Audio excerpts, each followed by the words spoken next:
Hello everyone, welcome to the Python tutorial series. My name is Daniel Lari and today I'll discuss about the function pointer and one more topic, that is lambda function and lambda expression you can see. So first of all, understand that what is the function pointer. So as we know that everything is object in Python. In the very first session, I have already explained that in Python, everything means whatever you define, whatever you write, everything is object.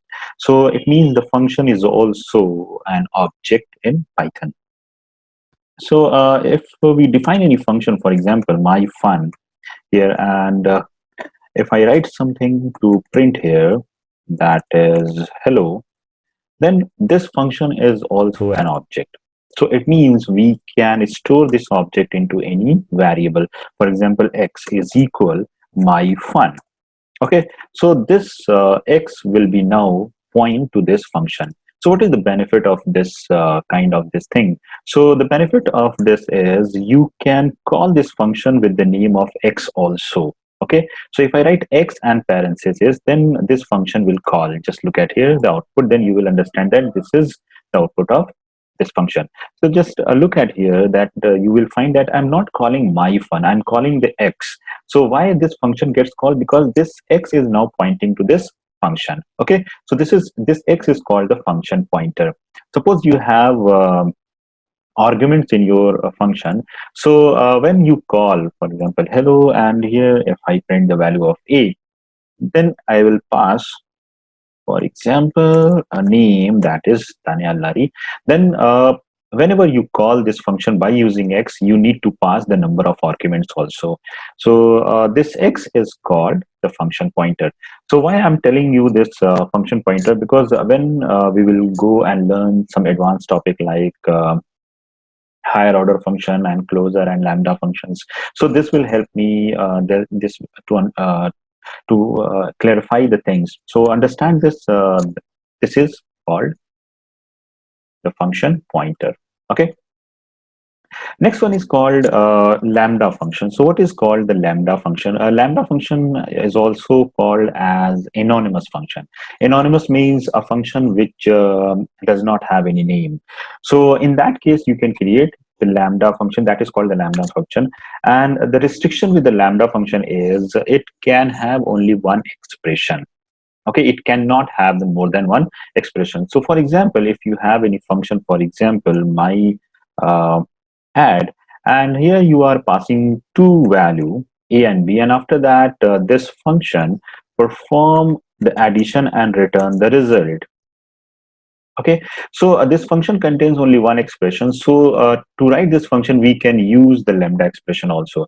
So to write the lambda expression, the syntax is, first of all, we will write the lambda, and after that argument list, it can be one or more, it doesn't matter. And here you will write your expression. So this expression will be only one. Okay, so here in my function, this is one expression, so we can convert into the lambda expression. So two argument, and after that we will put the colon, and here we will write only a plus b. We don't write return because it will return the result. And to since this function is anonymous, so this function can be referenced by a variable like d. Okay, so now you can understand that this is your function pointer that points to an anonymous function. Now to call this anonymous function, we can use this d. So let's call this by using t, and I'll remove my add. And since this function accepts two arguments, so I'll pass two argument here, that is d1 and 2. So here you can see that we are getting the value as 3. Okay, so this is your lambda expression. So lambda expression means anonymous, very simple syntax, but uses are very much in Python application. So I'll discuss some more functionalities of the lambda expression, lambda function. But till now, for the time being, just understand that what is the lambda and how to write the code. For example, if you have any function that calculate the square of number, my square, I'm writing my square is the function, and it accepts a value x. After that, it return the square of this x. So I can write x into x.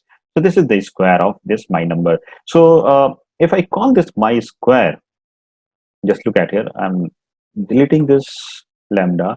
So I need to call my square and I will pass 2. Okay, so I'm getting the square of 2, that is 4. So since we can see here that this contains only one expression, so we can convert into the lambda expression. So if I write d is equal my square, and here, sorry, d is equal lambda and one x value I want to pass, and after that I want the result x into x, and in place of this I'll write d, and after that I'll pass the value. So if you want to call this, then you can call as many as number of time as we know that. So 3 and 4. Let me execute this, and you can see that we are getting the square of every number by using this lambda expression. Okay, so I hope this lambda expression and lambda syntax is clear. So for the time being, just do the practice that how to write the lambda expression and lambda function. In the next tutorial, I'll discuss more about the lambda expression. So thank you for watching this video. Please like, comment, and share your views. And don't forget to subscribe my channel. Thank you. Bye-bye.